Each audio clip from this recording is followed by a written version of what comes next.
Alright you guys, I am Miranda Rumfelt. I want to tell you a little bit about me in the least cringiest way possible, but I basically am just a super big car nerd, love all things 80s cars, really classic muscle too. So yeah, I'm going to get into a little bit of my background and my passions and basically just introduce myself because I'm going to be sharing a lot of my hobbies and passions on this channel. So I wanted you guys to get to know me a little bit before I share all of my cool stuff with you. So yeah, let's get into it. So for starters, I am from the Detroit area. I was born and raised in the Motor City, so I was always around cars. The big three is right in our backyard, and so there's plenty of cool car shows to go to in the Motor City. And my dad is a collector, he's a wrencher, my whole family is really full of wrenchers. So I was always at a car show growing up, whether it's a cruise like the Woodward Dream Cruise or even just a normal car meet on a Sunday at one of the diners. So my favorite thing to cruise around in was always one of my dad's AMCs. So he has a 73 Pro Street Gremlin, he has a 72-seater AMX. That was the first car that I actually restored that was ours. So that's really cool. I did a clay model of that car, which I'll get into a little bit of that as well. And after the Gremlin and the AMX, we got into the world of owning a Spirit. So I am actually rebuilding my Spirit right now. So me and my dad got that car together when I was 16. It was really cool to learn a lot on that car with him and kind of grow from going to car shows with him and his cars to then taking my own car to shows. So a lot of the videos about the Spirit are going to be coming up on this channel. It's a crazy build, super exciting. So stay tuned for that stuff. And yeah, AMC's super different. I mean, I have an IROC, so that is a little bit more mainstream as far as the car culture goes, but AMCs aren't. So why get into AMCs? Like I said, my dad has a couple, and basically his story was he was a Pontiac guy. He had Trans Ams. He even was really into GM in general. He had a Cutlass, but mainly Trans Ams. And he always had them stolen. He had multiple cars stolen, and when he was in high school, he was getting ready to graduate, he said, you know what, I'm sick of my stuff being stolen, I'm gonna get something that nobody will steal. And that was an AMX. So the AMX was kind of AMC's start into the muscle car world and my start into the muscle car world. So basically my dad got his AMX. It's a 1972-seater Golden Lime AMX with the 390 Go Pack, so it's a cool car, right? So AMX actually stands for American Motors Experimental. It was AMC's experiment on really adventuring in the muscle car world after the GTO came about and then Mustang and all of that fun stuff. AMC, American Motors, wanted to have their own take on the muscle car. So my dad got that 1970 AMX around 1990 and basically kept it for 20 years. Fast forward, I grew up going to shows in that car and it deteriorated. But the cool thing is I was able to help my dad restore that car once I was in high school. So I actually was part of a vocational program throughout middle school and high school where I learned a huge range of car stuff. So it varied from automotive design and clay sculpting to even being on a pit crew for different types of racing, whether it was circle track racing like stock cars or drag racing and things like that. I also learned basic auto repair and welding and basically a huge variety of things. I particularly really liked automotive design and restoration, and from taking those things that I had learned, specifically in the restoration side, I was comfortable enough to help my dad restore his AMX. So when I was in high school, my senior year, I actually was able to prime that car and paint that car because I learned how to paint through the vocational program.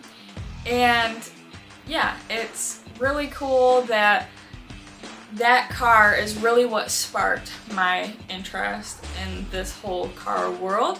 Not only was I able to help my dad restore it, but I also, as I said, I like automotive design, and so I actually made a clay model of that car. So believe it or not, if you've ever heard of clay sculpting as far as automotive design goes, it is still an active part of the design process for the automotive world. So when I was in high school, I learned automotive design and also clay sculpting. I had always liked wrenching on the cars with my dad. I loved cars, and I liked being creative too. I liked drawing, I liked painting, and so when I was introduced to the world of automotive design, specifically clay sculpting, and I found out that I could mix art with cars, bam, that was when I knew that's exactly what I wanted to do. So my first project in doing that was making a replica of my dad's AMX. So it was really cool that I was able to experiment with clay sculpting and design with a car that I was comfortable with. I had grown up with the AMX, and doing that clay model really kind of confirmed to me that I was interested in a career in automotive design and clay sculpting.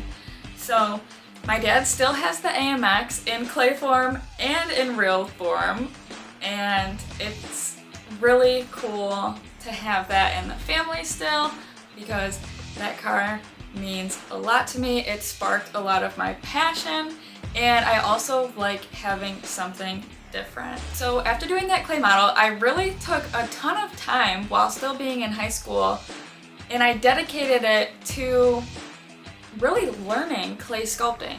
So there is a couple more resources that I found. Being in the Motor City was very helpful at the time because there was some summer camps for automotive design programs and even outreach programs from General Motors. So I fine-tuned my sculpting skills from learning from people that did it every day. These programs are amazing because it's all volunteer based. So I got to work hands-on with a lot of sculptors that did it during the day and then volunteered at night. So I did a couple more clay models of my own designs throughout the years that I was in high school.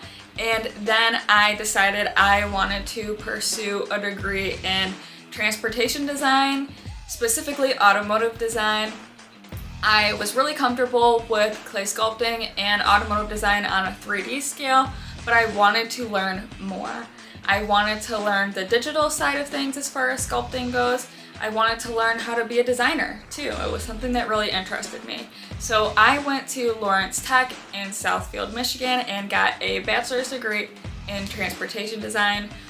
While I was in college, I had the opportunity to do 3 internships with General Motors. I got to be a clay sculpting intern for multiple General Motors brands and develop my skill even more.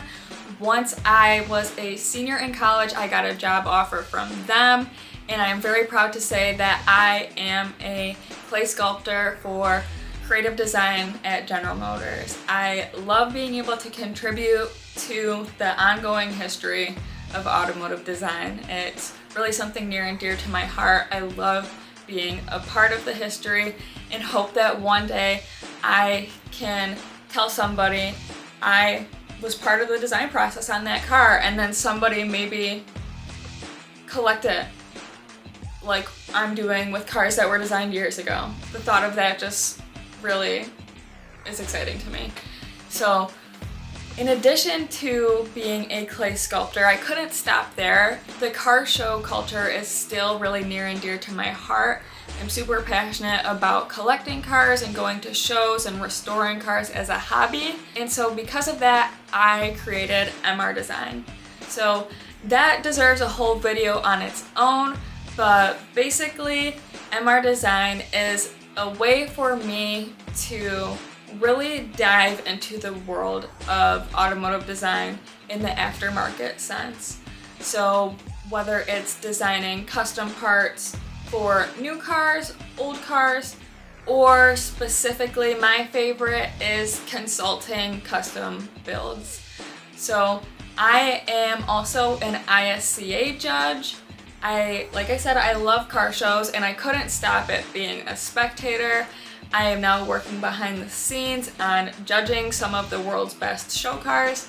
And so one of my favorite things through MR Design is to consult with builders and even hobbyists that are working on a project car. I like to help them ease that process, whether it's making design choices, helping them visualize their ideas, visualize the options that they have for ideas. For example, just doing a quick rendering for them for seeing their car in different colors, seeing their car with different wheels. The possibilities are endless when building a car, and it can be very overwhelming, and I love helping people with MR designs bring their dreams to life. So that's basically the gist of it. I am sure I'm missing something that I wanted to add, but that's basically who I am. I would like to add what my collection is though, as far as cars go. Currently, I have a 1988 Chevy Camaro. That was my high school car. I got that car when I was 16 and I drove it to high school every day. I didn't drive it in the winters because it is a super clean car. It was originally a California car, so my heart would not let me drive it in the winters. I still don't drive it in the winters. But yeah, that was my original baby. I love that car. I will have it forever. So I love IROCs. I love all things third gen Camaros. And to stay true to heart with the AMC side of things, I have a 1983 AMC Spirit that I am in the process of making my dream car. So myself with MR Design and Summit Racing, we have been teaming up and turning my Spirit into my dream version of it. You guys will be able to see all of that stuff on this channel and also on my Instagram at Miranda Rumfelt, even Facebook and TikTok. So if you are interested in seeing how crazy it is to build an AMC, stay tuned for that stuff. Check out on Instagram. And yeah, there is no shortage of Spirit content, I'll tell you that much. So yeah, pretty much that's me. I'm gonna go work on the Spirit. We're really close to getting that car on the ground with the new suspension, mocking up everything and starting the body work so that car can change color. So stay tuned for videos coming up on the Spirit, and also follow on Instagram, Facebook, and TikTok at Miranda Rumfelt. And most importantly, thank you for watching. I appreciate you being here, and follow me along the journey. It's gonna be a cool one.